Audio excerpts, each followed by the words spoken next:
preach today sa ating mensahe. Let's welcome ang first timer na-invite ni Lord John, si Eunice Gayon. Tabi ko ni Lord John. Of course, si Jerry, yung ating IGNP people.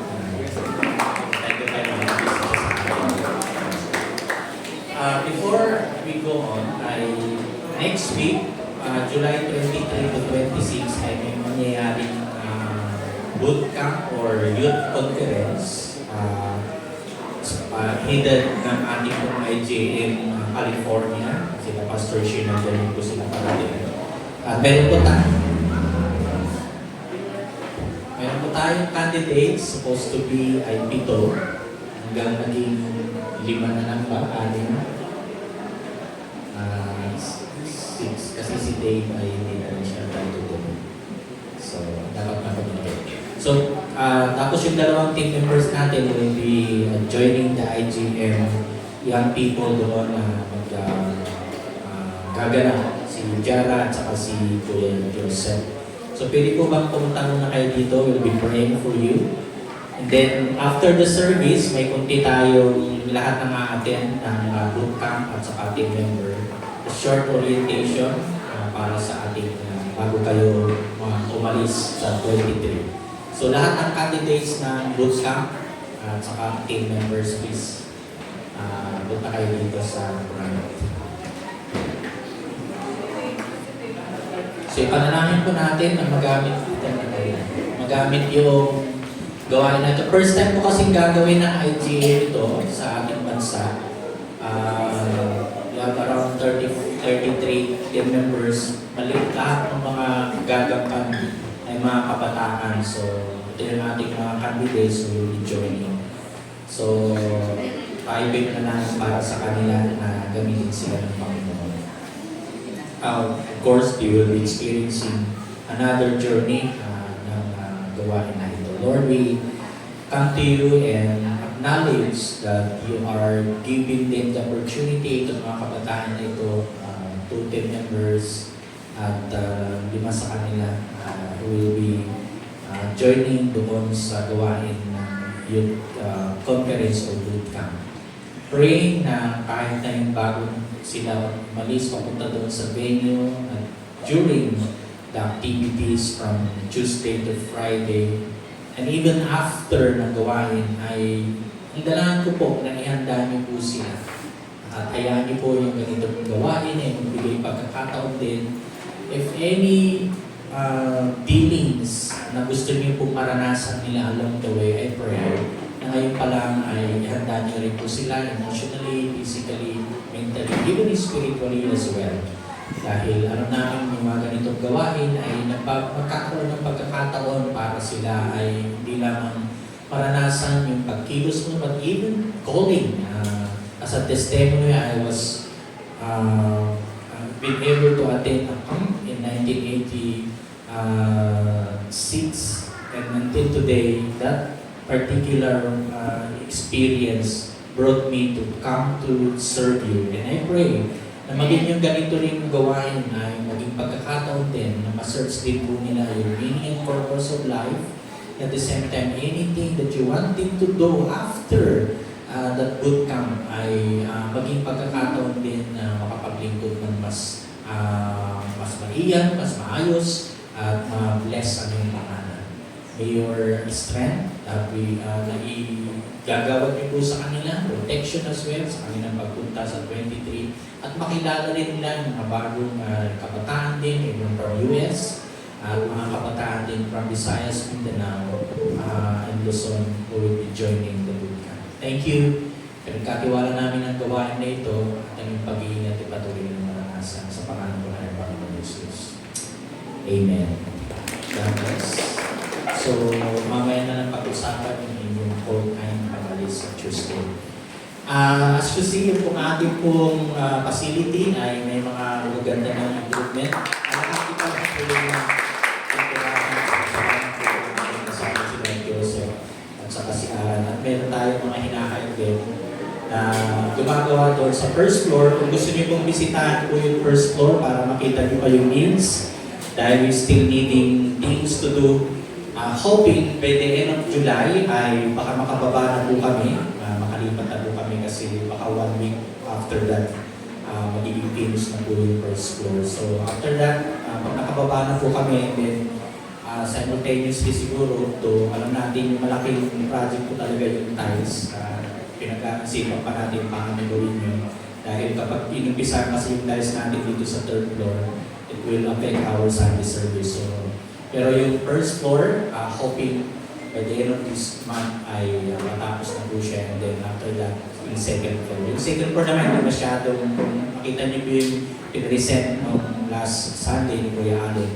Hindi man kasi nung malaki yung mga work na gagawin doon.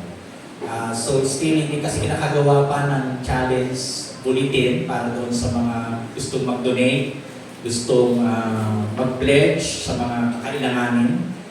So, kailangan pa rin natin po yun. So, if God is extending you and touching you to do it, just do it. You could communicate kay Ate Abigail or doon sa ating pong envelope. You could isulat nyo lang po para sa building project. Kung mag-donate po kayo, o kayo dito po mabigay.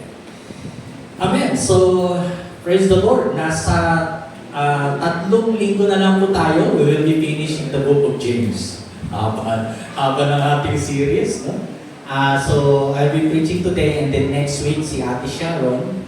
At yung mga remaining last part ng chapter 5, ala na po yung I think verse 14 onwards si Sharon, then yung last part po ay ako po yung nag-uulog. So, abot pa tayo ng August per Sunday, ay yan po yung last preaching po nating series sa Book of James. Verse 19 to 20. So, 2 verse po yun, pero malawak. At hoping na related din sa panahon natin ngayon, sa mga lumalabas na mga doctrines, isa po yan kasi na pwede natin matakil yun. So, first week po yan ng August, hoping mga pag-usapan natin. Like, pinaka-last verses ng chapter 5. Okay. Doon itong topic natin ay, hindi ko alam kung may mga nakaranas na kayo ay nagkaroon ng tinatawag natin oppress or kayo ay pinahirapan o nakaranas din ng mga abuses, kayo ay pag lumalaki. I think you could be makaka-relate kayo dito sa pag-uusapan natin. Or even at this present, kung may mga suffering kayo, even sa oppression, ay yung suffering na dinadaanan, I pray na maging pagkakataon nito na makita natin yung mga principles at learning na ating pag-aaralan today. So I'll be reading in James chapter 5, beginning from verse 7 to 12. Sa NIV version, ito po yung binabanggit ko sa mga talata nito. Hindi na po ako nakapaglagay ng Tagalog slides. Pero gusto ko basahin sa English version, sa English, NIV version. Verse 7, be patient then, brothers and sisters, until the Lord's coming. See how the farmer, so i-highlight ko natin yan, kasi isa yan na in-emphasize dito, waits for the land to yield its valuable crop. Patiently waiting for the autumn and spring rains. Verse 8, you to be patient and stand firm, because the Lord's coming is near. Don't grumble against one another, brothers and sisters, or you will be judged. The judge is standing at the door. Brothers and sisters, as an example of patience in the face of suffering, take the prophets who spoke in the name of the Lord. As you know, we count as blessed those who have persevered or persevered, and you have heard of Job's perseverance and have seen what the Lord finally brought about. Then the Lord is full of compassion and mercy. then the last verse na part ng ating pag-aaralan. Above all, my brothers and sisters, do not swear, not by heaven or by earth, or by anything else. All you need to say is a simple yes or no. Otherwise, you will be condemned. Palahin ko ng Panginoon ng kanyang salita sa mga mga. Marami po, itong mga verses na ito ay ano ba yung gustong naisip ng Lord, lalo na nang sinusulat si Santiago para sa mga scattered throughout yung tinatawag natin yung 12 tribes scattered throughout the places sa mga panahon na ito. Kung paano sila magtiwala sa ating Panginoon. Pero kung ikaw naman nakaranas ng oppression or suffering, ano yung iyong response or reaction, as we say? O yung mga taong pwedeng nakasakit sa iyo, ano yung iyong response in that way? Pwedeng even in the time na ikaw ay na-oppress or ikaw ay nagkakaroon ng suffering, ano yung dapat na iyong response on all of these things? Ngayon, tingnan natin, tukuyin na natin, i-define muna natin yung kahulugan ng pang-aapi at paghihirap. Yung pang-aapi, yun yung mga tao na umaapi sa iyo, inaapi ka. Okay? At this time kasi po, kung titignan nyo, sa nakaraang Sunday, kung napakinggan nyo po, ay tinukoy ni Santiago yung mga tinatawag nating oppressor. Yung mga mayayaman na hinuhol nila yung tinatawag nating wages ng kanilang mga tauhan. Sa James chapter 5 verse 4, pakinggan po natin yan. Maging yung mga radyos nakakaranas din ng oppression at that time. Yung mga Christian in particular, kung papansinin nyo rin po. At sa katotohanan, mayroong gustong ituro si Santiago na maintindihan na itong mga oppressor na ito at yung mga inaapi, ano yung dapat na kapag sila inaapi, ano yung reaction nila or magiging action nila along the way. So yun po yung bagay na ating titignan. So kung titignan natin yung word na pang-aapi, ito ay tumutukoy sa systematic na mahaba na cruel or unjust treatment ng isang individual o grupo.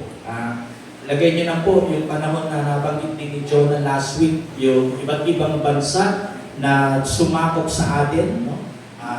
Una ay yung tinatawag nating China, and then yung Spanish o Spain, and then pumasok po ang Japanese, at maging ang Estados Unidos. Yung apat na bansa ito ay talagang kung tutusin, we experience o yung mga ating mga ninuno na hindi pa naman ikaw buhay siguro at that time, ay naranasan nila po yan. At ito rin tumutukoy sa structural na barriers or even yung restriction ng kalayaan. Alam naman natin for around 333 years, nung nasakop po tayo ng Spain, ay talagang yung freedom ay talagang totally hindi naka-alaga ang mga Pilipino. At ang pinatutukuyan din po yan, pwede rin po ito ay yung oppression, like example po yan ay racial discrimination, yung pagkakaibang lahi, at may tinatawag nating discrimination sa iba't ibang lahi, even gender inequality. Alam naman natin, nangyayari po ngayon yan, kaya umaalma ang LGBTQ community dahil na-oppress daw o kaya nasusuppress yung kanilang kalayaan, na lalo na yung kanila rin pong not only the freedom but also yung kanilang karapatan bilang tao din, na pagamat sila'y quote-in-quote ibinibilang na third sex, male and female, pero sila ay hindi nila alam babae ba talaga o lalaki sila. So nagiging problem po yan. Even political repression ay form din po yan ng oppression. Kung papansinin niyo po ngayon, pag-usapan din po natin yung how to end war. Hanggang ngayon, challenge pa rin sa atin ang ginagawa ng China as far as yung sea territory, yung hangganan ng teritorya patungkol sa katubigan o yung karagatan at kung saan dapat tayo ay nagmamay-ari po niyan, pero sila ay ginagawa pa nga nila na pinahihirapan yung ating mga kababayan na mangingisda. They were being oppressed by the Chinese. Yung pinagbabawalan na mangisda doon sa dapat teritoryo natin. So, isang uri po yan ng oppression. Pero pag tinignan naman natin yung suffering, paghihirap, ito ay tumutukoy naman sa mas tinatawag nating karanasan ng pasakit, pain, distress, or hardship, na ito'y nagre-resulta ng physical pain, emotional trauma, or social injustices. So, ano po yan? Kasunod po kasi na kapag may nag-o-oppress, yung mga inaapi ay nakakaranas ng tinatawag natin either physical kapag mayroon ng halimbawa ay pagsasakit, like yung mga sundalo natin. Alala niyo po nung mga 2 weeks ago na sila ay tinanigiran ng Chinese Coast Guard at isa sa sundalo natin ay naputulan ng isang daliri para lang i-defend yung ating pong teritoryo na tinatawag. So in this way, kung ilalagay natin yung pagkakaiba nun ay medyo sabihin natin, kung ilalagay natin yung suffering, ito rin po yung pwedeng circumstances na gaganap tulad ng karamdaman, pwedeng ikaw ay namatayan, or personal struggles ay pwede natin i-categorize yan sa suffering. So, if you are oppressed and experiencing suffering, ano nga dapat ang magiging reaction mo bilang isang tao? At lalo na kung ilalagay natin yung kategorya bilang isang Kristiyano. Nung tinignan ko po sa Google, ang mga tao kapag nakakaranas ng oppression and suffering, mayroon pong at least 5 na ipinakita na klase ng reaction. Yung una, yung tinatawag nating galit at paglaban. Sipin nyo na lamang po kung sa relationship na mag-asawa, halimbawa ang lalaki sinasaktan ng kanyang asawang babae. Kaya kung ilagay din natin ang magulang sinasaktan ng anak nang walang kadahidahilanan. Pwede mayroon pong tinatawag natin anger and resistance na mangyayari. Ang ibig sabihin po yan ng anger and resistance ay yung mga tao nakakaranas ng ganito ay basically galit. Kapag sila yung ino-oppress, nagsasuffer sila, either physical pain, ay in a way, ang kanilang reaction is yung galit at pwedeng ahantong sa paglaban. So yun yung una na reaction. Pangalawa, mayroon namang tao na kapag nakakaranas ng oppression and suffering, ang kanilang pwedeng nalalagay sa kanilang sarili ay takot. At dahil sa takot, sila'y sunod-sunuran na lang. Wala na silang magawa. So, in that way, yung takot na yun, magiging dahilan para ibang i-avoid na nila yung anumang kanilang galit at pwedeng paglaban. So, compliance na ang mangyayari dyan. Fear and compliance na ang mangyayari. Ang pangatlo naman, yung pangloob na pang-aapi, meaning to say, pwedeng hindi naman sila lumalaban, nagiging palaban, at ang kasunod na po niyan, yung internalized oppression. Pwedeng ang reaction po niyan ay yung stereotype na impose sa isang tao na nag-o-oppress sa kanya para siya ay magkaroon na ng resulta ng low self-esteem o ma-religious yung pagtingin sa sarili, pababa ang self-worth na tinatawag, parang wala na siyang magagawa dahil sa nangyayari. And then yung pang-apat, eto medyo sa kapanahon na natin ngayon, yan yung isa sa mga larawan tinatawag nating abuse, ay naghahanap sila ng katarungan. Naalala niyo po, noong panahon ng Japanese War, more or less mga World War na rin yung kapanahonan na yan. Nung after ng World War ay marami tayong mga inabuso, mga kababaihan ng mga Hapones. At mayroong tinatawag na tayong compensation na after naman yan ay nitong late lang din yung mga panahon na kukuha nila yung bayad ng danyos, kaya sabihin natin naranasan ng paghihirap ng mga buhay pa siyempre. Kasi kung namatay na dahil doon sa ginawang pang-api ng mga Hapones, ay wala na sila matatanggap. Pero pag buhay pa hanggang ngayon, ay ang tawag natin dyan justice. So, pag sinabi natin justice, may legal implication at of course, yung sistema gusto rin mabago along the way. And then yung panglima na reaction, I don't know kung nandito kayo sa part na yan, yung empathy and understanding or empathiya at pangunawa. So, uunawain mo yung tao na nag-o-oppress sa'yo. Ang hirap akala. Hirap kang gawin yun. Eh kung yung pagkatao mo na yung nakapakan as they say, hindi ka ba talaga, mag-iisip ka pa ba na, maaawa ka pa doon sa tao na yun na nangaapi sa'yo? Ito yung panglimang reaction. And I don't know if you are in this particular scenario na panglima na reaksyon ng isang taong naapi o nakakaranas ng suffering. Pero, tingnan natin, in these 5 areas na ito, ay meron din isang kwento ng panahon ng World War X. Ang pangalan po niya, kung kilala niyo po ito at nakabasa na po kayo ng kanyang libro, yan, si Viktor Frankl, no? Actually may LE pa yan. Siya po ay isang, pinanganak po siya noong March 26, 1905, pero namatay din po siya noong around 92 years old po siya, 1997.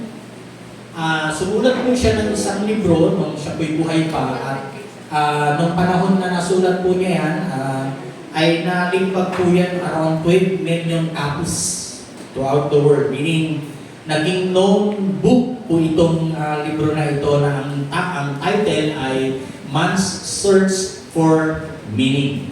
So, itong si Viktor Frankl po ay masasabi nating sa kanyang sinulat na libro ay isa sa mga kanyang tinignan, yung primary purpose ay kahit na sa anong sitwasyon ng buhay ng tao, kahit na yung pinakamahirap na naranasan at dinadanas, mayroong dapat hinahanap na dahilan ng purpose ng meaning ng buhay. Kasi nga po, noong 1942 halimbawa sa kanyang karanasan, ay namatayan po siya ng unang asawa noong 1942. Dahil sa panahon na yon ay alam naman natin yung concentration camp ng Nazi, which is kasama rin yung mga Jews na dinala parang halimbawa po iba't ibang lugar and then dinala po doon sa concentration camp. At isa sila sa mga kasama doon. At unang namatay ang kanyang asawa, so he lost his wife. And then, yung time na yun, namatay yung kanyang tatay because nandun sila sa concentration camp, konti yung sinusupply na pagkain, yung tatay po niya namatay sa starvation at sa pneumonia, sakit na pneumonia. So, isipin niyo po yung ganong sitwasyon, yung kanyang asawa namatay, and then second na sumunod na namatay yung kanyang tatay. In 1944, so 2 years after 1942, ay dinala na po sila sa isang lugar sa Auschwitz, na kung saan naman ang kanyang nanay at ang kanyang mga kapatid pinatay.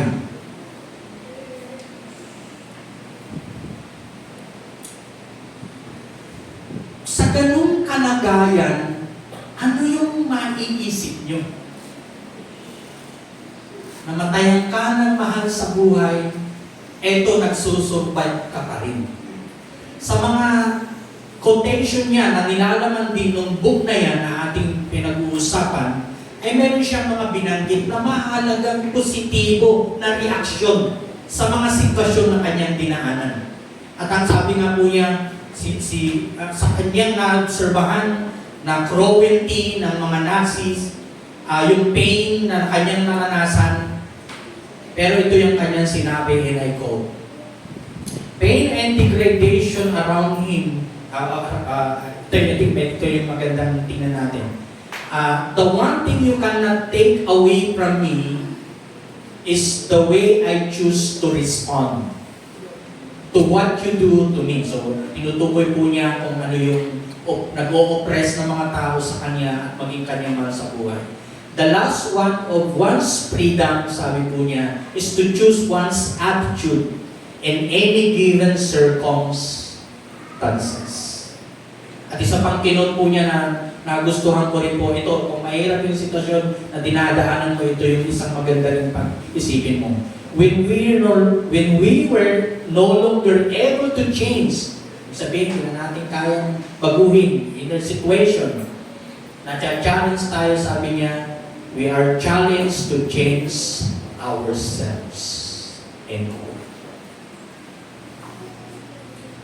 Kung ikaw ay nasa isang sitwasyon na o-oppress ka, nakakaranas ka ng suffering, ano na yung reaction mo, kapatid, sa pagkakataon mo? Si Viktor Frankl, mas pinakamahirap yung dinaanan niya, pero sabi niya yung doon sa kanyang nilalaman ng kanyang buhay. Hindi pwedeng nakawit sa kanya yung pumili to response and at the same time yung freedom to choose sa isang magandang attitude sa anumang sitwasyon. I think yun yung magandang dapat nating tignan sa mga panahon na ito. Kasi po, nung habang sumusulat din si Santiago na sila'y nakakaranas ng oppression doon sa mga mayayaman, ang binanggit din po ng Santiago ay yung word na be patient. Alam niyo po, yung salitang yan ang mahirap intindihin kung nandoon ka sa karanasan na mahirap din sitwasyon. Ano yung ibig sabihin ng patience na yan?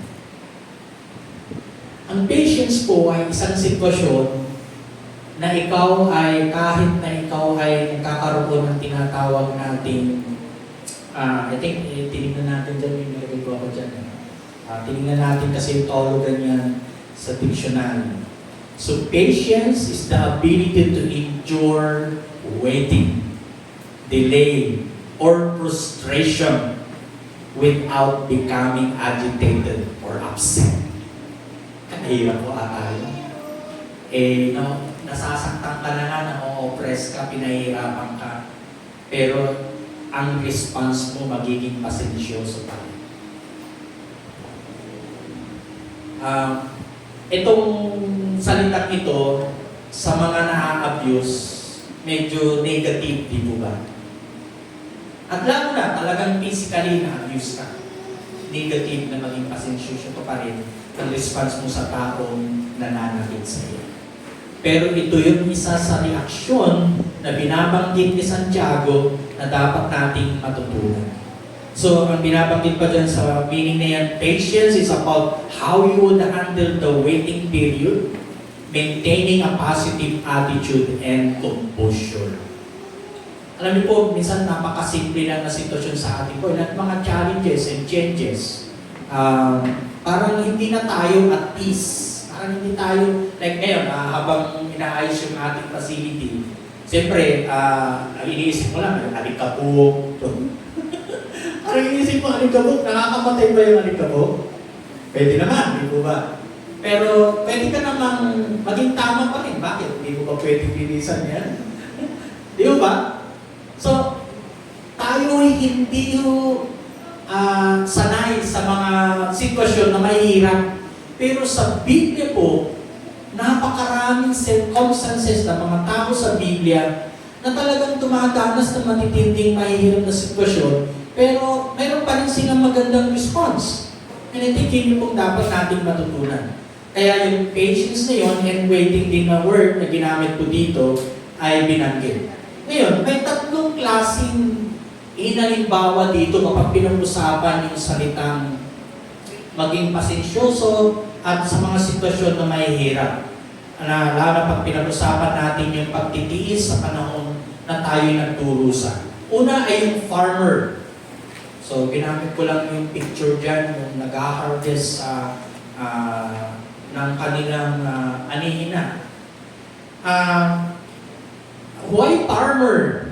Bakit ginamit ang magsasaka sa ganitong uri ng pagtuturo ni Santiago? Mas probably siguro gustong ipapakita ni Santiago ang ano ba yung mga process na dinadaanan o mga pwedeng kinakaharap ng isang magsasaka.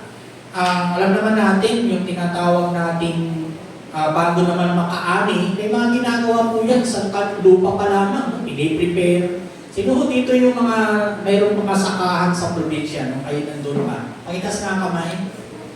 Nakaranas din po ba kayong nagtanim ng palay, ng iba't ibang mga products?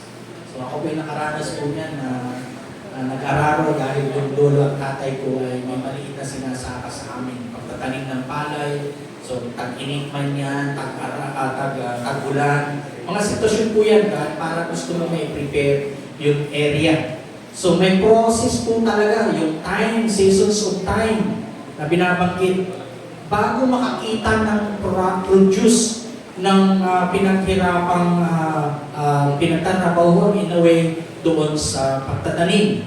Na ipinapakita po dyan ay yung tinatawag nating pagtitiwala. Guys, sa verse 8, kung titingnan niyo po dyan sa Santiago, Kapitulo 5, talatang 8, ay binanggit po yan after na in-explain yung process na dinadaanan ng isang magsasaka. Pag pinag-usapan yung pagtitiis at pag-aantay, ay binanggit po yung verse 8. In application, sabi po dyan, ay tingnan natin yung verse 8. Dapat din kayong magtiyaga, tibayan ninyo ang inyong loob, sapagkat nalalapit na ang pagdating ng Panginoon. So ikinunik yung kahit sa ganung sitwasyon ay yung pagtatiyaga na dapat dyan ay manatili pa rin, at yung word na hope and trust sa isang magsasaka, napakahalaga po yan. Kasi yung itinanim mo naman, halimbawa yung magsasaka, nagtanim siya, hindi naman niya kaagad-agad sa kinabukasan magbubunga na yan. Mag-aantay pa rin pa, hindi pa niya alam kung darating yung mga panahon ng tag-ulan at may mga pagkakataon na ganyan, di po ba? Maayos na yung pananim, tapos dumating ang bagyo, nasira. Pero kahit sa ganung sitwasyon, nagtitiwala pa rin ang isang magsasaka, naaanin po siya in the process ng panahon ng tinatawag nating pag-aani. At yun po'y mahalaga dapat nating tingnan yung proseso sa dinadanas ng isang farmer. I think yun yung magandang bahagi na dapat nating maintindihan. Though ikinunik po dyan yung dahil sa nalalapit na pagdating ng Panginoon. Noong panahon na yun, kung titignan nyo, parang ano ba yan, second coming yung tinutukoy ni Santiago. How about yung analogy na dapat kahit sa pag-antay natin sa Panginoon, ay magtiwala tayo na darating din yun, yung tinatawag nating second coming of the Lord. In connection dito sa binabanggit na uri ng halimbawa ng isang taong nagtitiis ay ng isang magsasaka. So, yun po yung unang ating nakitang halimbawa dito. Pangalawa, yung mga propeta. Pero itong mga prophets naman, pinag-usapan yung pagtataga kahit na humaharap ng suffering. Sa Bible po, lalo sa Old Testament, kung hindi pong titignan, napakarami pong mga prophets na tinatawag natin nakaranas ng persecution man yan, kaya pwedeng pagpatay din as well. Pero yung pag-reject din ay bahagi. Kung inalagay natin halimbawa, yung paghahabol kay Elijah, babasahin niyo po, ginamit niya po yung word na parang siya ay nagbigay ng tinatawag nating warning sa wicked queen na si Jezebel. So 1 Kings chapter 19 verse 1 to 4. So hindi po niya, kumbaga hindi po siya natakot na sabihin yung katotohanan dahil sa kanyang pagkatawag bilang propeta. Maging si Amos, no? Isa sa minor prophet sa Old Testament, kanya naman pong binanggit yung dahil sa uri ng pagkilala ng mga tao ay nabanggit po doon yung tinatawag nating insulted the chief priest, no? Sa Amos chapter 7 verse 10 to 15. Marami po mga prophets. Of course, si Jeremiah, kung papansinin niyo po, he was known as a crying prophet, na sa mga panahon din naman yon, ang mga Israelites ay sila yung sabihin natin matitigas sa ulo, hindi nakikinig sa mensahe ng Diyos, at ang pinagpupuntunan po nila, at of course, nire-reject nila yung mensahe ng Diyos na sinasabi ni Propeta Jeremiah. And even in the time of Isaiah, kung sila po'y nasa tinatawag nating Babylon, at habang siya po ay ginagamit ng Panginoon, marami rin pagkakataon na bakit po dyan doon sa chapter 9 ng Isaiah, sino bang makikinig sa akin sasabihin patungkol kay Yahweh. And then, of course, the Lord still show to him kung paano siya gagamitin ng Panginoon. At yun po sa nakita ko natin, kahit na nire-reject yung mga prophets sa kanilang pangangaral, pero patuloy pa rin sila sa kanilang gampanin. And at the same time, nasabi sa kanila that they were being called blessed because of the calling na kanilang ginampanan sa mga panahon na sila nagpapatuloy na gumampan sa kanilang gampanin. So maliban sa farmer, prophet, and then itong kwento ng buhay ng isang, sasabi rin nating part na kilala pag pinag-usapan yung suffering and pain, si Job. Ang ginamit naman na word dyan ay perseverance. Actually, yung salitang Job ay connection po yan yung endurance. Mga ilan sa atin medyo makakaranas ng pagsubok na napakasimple lang pero hindi natin kayang harapin yung buhay. Pero si Job, grabe po. Basahin niyo po yung chapter 1 to chapter 2. Nandiyan po yung unang salta ng karanasan ng testing. Lama doon sa chapter, bago dumating ng chapter 2, nakita ko natin, like siguro, tignan nga ho natin po yan para makita natin kung nakalimutan nyo na yung nangyari sa buhay ni Job. So, Job chapter 1 onwards, let's balikan lang po natin dahil sa ginamit kapag pinag-usapan po yung paano dinanas o hinarap yung mga testings sa kanyang buhay. Okay, let's see. Okay, chapter 1, beginning from verse 13. Isang araw, ang mga anak ni Job ay nagkakainan at nagiinuman sa bahay ng pinakamatanda sa magkakapatid. Verse 14. Dikating sa dinsay humamos na dumating kay Job ang isang niyang tauhan at sinabi nito, kasalukuyan po namin ipinag-aararo ang mga baka at nanginginain naman ang mga asno nang may dumating na mga sabeyo. So ito yung mga sinalakay po sila. Kinuha po nila ang mga baka at asno, pinatay po ang ang aking mga kasama, ako na lamang po ang nakatakas. And then verse 16, hindi po ito natatapos, ay pagbalita nang may dumating pang isa. Sinabi naman nito kay Job, ang mga tupa at mga pastol ay tinamaan po ng kidlat. Ito naman ay natural na sitwasyon. Tinamaan sila ng kidlat. Then, tapos verse 17, umumungos pa halos ng salita nito ay dumating na naman. Ang sabi na sinanakay po kami ng 3 pangkat ng mga Kaldeo. Kanina Sabeo, ngayon Kaldeo. Kinuha nila ang lahat ng mga kabilyo at pinatay ang mga pastor. Ako lamang po ang nakatakas. And then verse 18, hindi pa siya halos nakatatapos magsalita, may dumating pang isa at ang sabi, habang ang mga anak ninyo ay nagkakainan at nagiinuman sa bahay ng pinakamatanda nilang kapatid, hinagpas ng napakalakas na hangin ang bahay at bumagsak at nabagsakan po silang lahat at namatay. Ako na lamang po ang natirang buhay. So from the belongings to his family. At ang pinaka-worst part ng mismong si Job na mismo, yung tinamaan ng karamdaman. Kung nakikita niyo po dyan sa picture, parang pinakita lang po dyan. Pag mayroon kang tinatawag nating pag-boil, ito yung tawag yan sa Tagalog, hindi naman po yung kito. Pizza. Okay. Isipin mo po yung, hindi lamang po yung mukha, buong katawan. At mayroon pong mga analysis na pag nahiga po siya sa matigas na higaan, ano mangyayari doon sa mga isa, di po ba? Either tihaya, even makaupo kung gusto niya umupo. Napaka-inconvenience.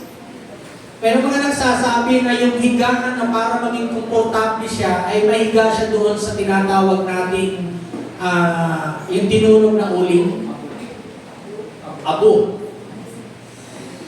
Eh pag tumiga naman siya sa abo, ano yung reaction ng abo sa kanyang skin? Mati.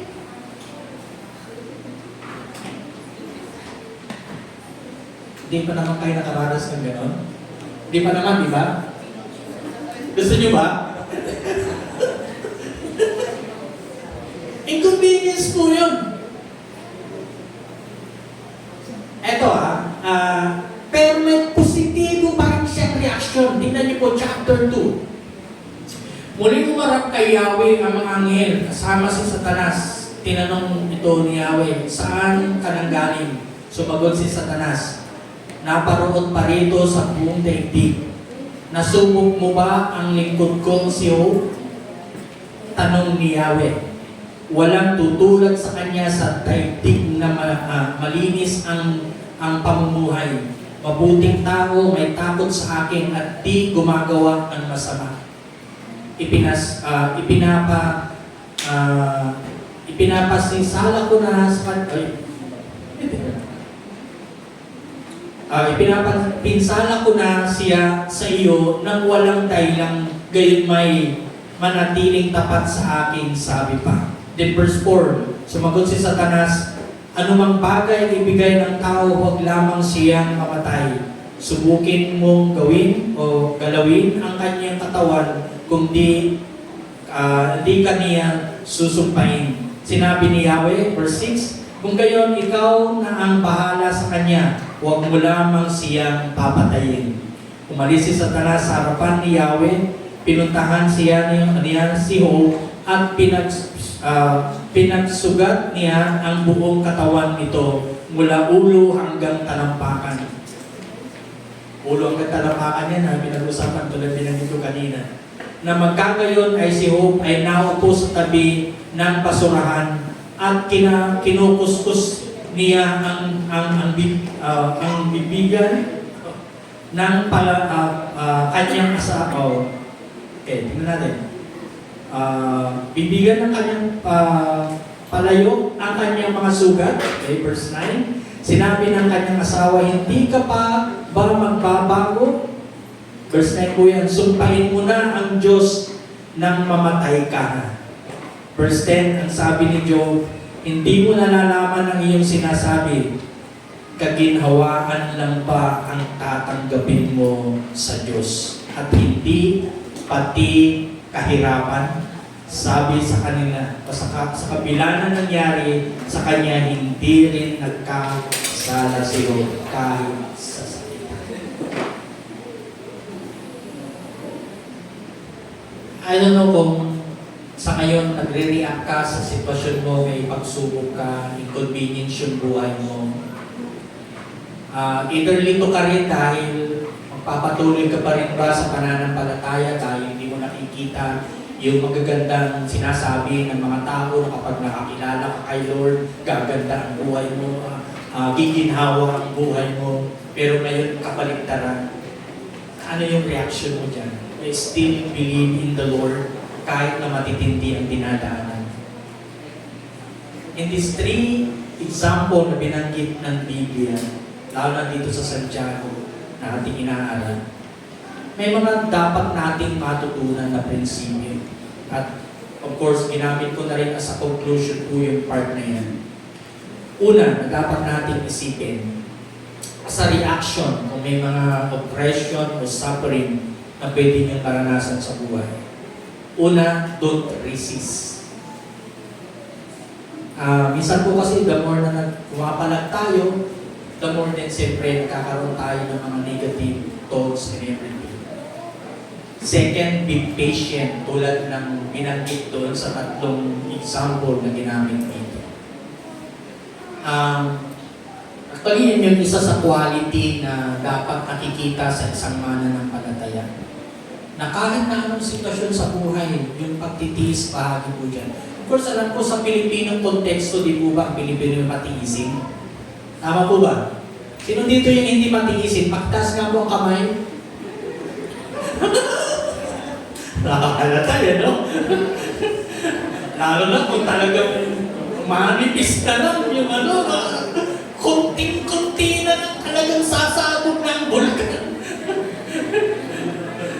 Yung boiling point na tinatawag natin, talaga namang, ayun o, yun yung problem mo natin, hindi tayo nasanay ng mga sitwasyon na mahirap.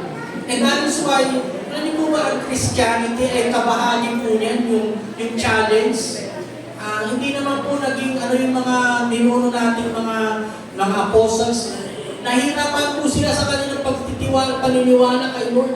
Pero nanatili pa rin silang nagpakita ng katotohanan at binahagi kung ano yung ginagawa ng Lord. I think yun yung pangalawa na bagay na dapat reaksyon natin. Pangatlo, establish your hearts. Puso minsan po kasi nagkakaroon po yan ng kung tama ang puso mo pa rin kahit na negatibo o inconvenience yung situation mo, still you have the true heart. Pure heart pa rin dapat. Hindi yung galit ang nabubuo sa ating mga puso. Kasi kapag nagsimula yung galit na yon, eventually kapag hindi mo na kaya i-contain yan, sigurado po, pwedeng physically, kung ikaw ay may sakit sa puso, ano mangyayari sa'yo? Siyempre, may heart attack po yan, o. Kung naka-high blood ka na lalo, puso pa rin pinag-usapan. Kapag tama ang puso pa rin, na-establish natin ng tama, mainam pa rin po yan. Don't grumble. Isa po kasi, huwag kayong, tell you verse 9 na binabanggit po dyan. Tingnan niyo po, ang initial reaction ng isang taong sinasaktan, sigurado po, ay mayroong pong tulad ng 5 na ipinakita natin na reaksyon. Either may galit ka, lalaban ka na lang, o kaya isang sitwasyon din, pwedeng manatili ka na lang doon at danasin yung hirap. So, I think yung pang-apat na bahagi, don't grumble. In a reality, kapag lalo na kung ito ay reaksyon sa isang sitwasyon na ikaw marahil ay harap, ay bahagi po na emotional expression. And then don't swear. Binanggit din po kasi dyan. Kumbaga ilalagay natin if yes, yes. Para bang dahil doon sa sitwasyon ay ikaw na ay mangangako na hindi mo naman natutupad. And then yung pray na part, I think verse 13, binanggit po dyan as a reaction, ay bahagi po yan, ibabahagi ni Ate Sharon, ay hindi ko na po yan pagtutunan. So, in all of this situation, kung ilalagay natin sa 5, don't resist, be patient, establish your hearts, don't grumble, don't swear, and pray. At alam naman natin yung prayer ay napakalaki ang magiging sabihin natin, result po niyan na mangyayari, lalo na kung tama din ang ating pagtingin. So, operation in a way, ay tingnan niyo po, nung panahon ng ating Panginoong Hesus, kung babasahin niyo po, halimbawa, hindi ko na po kasi nilagay sa slides, nung siya po'y nangangaral at nagtuturo sa kanyang mga disipulo, kung pag-usapan po yung tinatawag nating oppression sa panahon na yan, Luke chapter 6 verse 27 to 30. Ang binanggit po niya dyan is mahalin ang kaaway. I think, tingnan natin as part ng po natin siguro ito. Maging sa turo ni Jesus Christ, hindi niya inalis yung tamang pag-react sa mga taong pwedeng nananakit sa inyo. Luke chapter 6 verse 27 to 30. Maganda po kasi yung pagkakabanggit ng Panginoon sa kanyang mga disciples. At gusto nating makita rin po ito as part ng learning na pwede nating matutunan dito sa reaction na ito. Luke chapter 6 verse 27 to 30. So ito po ang sinasabi. Ngunit sinasabi ko sa inyo mga nakikinig, ibigin ninyo ang iyong mga kaaway. Nako po. Imposible yun, mahirap gawin, pero ito ang tinuturo ng Lord. Gawan ninyo ng mabuti ang mga napupuot sa inyo. Grabe po yan. Actually po, opposite po talaga po ito. Pero ito yung nararapat na reaksyon dapat na gagawin. Tingnan niyo pa po, verse 28, pagpalain ninyo ang mga sumusumpa sa inyo. Ayaw ko kakayanan niyo. Pero ito po talaga ang dapat gawin natin. Verse 29, kapag sinampal ka sa kaliwa, ano ba? Pisngin mo na. Kapag sinampal ka sa isang pisngin, ito mas matindi mo, iharap mo rin ang kabila. Sapagkat inaagaw ang iyong kalabal, ibigay mo pati ang iyong baro. Yung sampalin ka daw sa kaliwa, kahit sa pisngin, ibigay pa ang kanan, kaliwa. Okay, lagi pa nga natin yung mga sinasabi nila, pag pinato ka ng tinapay, pinato ka ng bato, ano daw dapat ihati mo? Bato ng tinapay na sa garapon. Pero hindi po yung tinuro ng Lord. Tingnan niyo po, verse 30. Bigyan mo ang bawat nanghihingi sa iyo at kung may kumuha ng iyong ari-arian ay huwag mo nang bawiin pa ang mga iyon. Medyo napakaano po ito kung ilalagay natin literally itong bahagi na ito, napaka-challenging. And then yung verse 31, gawin ninyo sa iba ang ibig ninyong gawin nila sa inyo. So, reaction po na dapat na ating pong gagawin sa bahagi po na yan. So, I think yun yung magandang natin na maging sa turo ng Panginoong Hesus ay hindi nalalayo yung tamang reaksyon sa anumang sitwasyon lalo na okay ng mga oras. And then lastly, as part ng ating pong conclusion, tingnan niyo po, kapag nag-react ka ng negative sa isang sitwasyon, ano yung effect nito? Either kung ito ay bagay o kung ito ay tao in relational.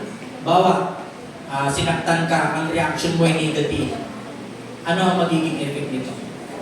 Basically, mag-iisip ka na ng masama sa taong nakasakit sa iyo. At darating yung point na mahirapan mo pa nga siyang patawarin sa ginawa sa iyo. At yun yung pinakamahirap na bahagi, lalo na kung may galit ka na nandyan sa iyo. So, ang ating Panginoon Jesus tinuro pa yung tama na pamamaraan at even sa halimbawa, kung babasahin niyo rin po yung 1 Peter chapter 2 verse 23, ay binabahagi rin po dyan yung tamang pagtiak sa dapat sitwasyon na dinadaanan. So mga kapatid, I believe that this learning that we have today, kung tama lang din yung mga reaction natin sa buhay.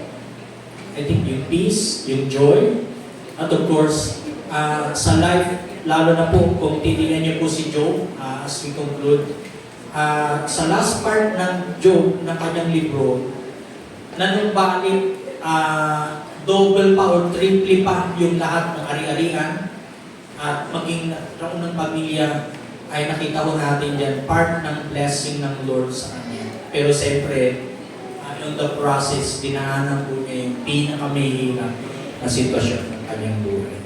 So today, dalayan ko po na itong topic natin ay magbigay ng puwang sa ating mga buhay. Tayo manalangin. Lord, today, we thank you for allowing us to journey in life, maging dito sa mga principles na dapat po namin hindi lamang napakinggan, nabasa, of course, magamit namin din sa mga panahon na dadaan kami sa mga oppression or suffering or even yung circumstances na mahirap na pwede namin madaanan or dinadaanan at this point of time ng yung mga anak. Dalayan ko po na hawakan niyo po yung kanilang mga buhay. Preserve niyo po yung kanilang mga puso at isipan. Hayaan niyo rin po bigyan niyo sila ng strength to stand firm and wait patiently of your salvation upon them.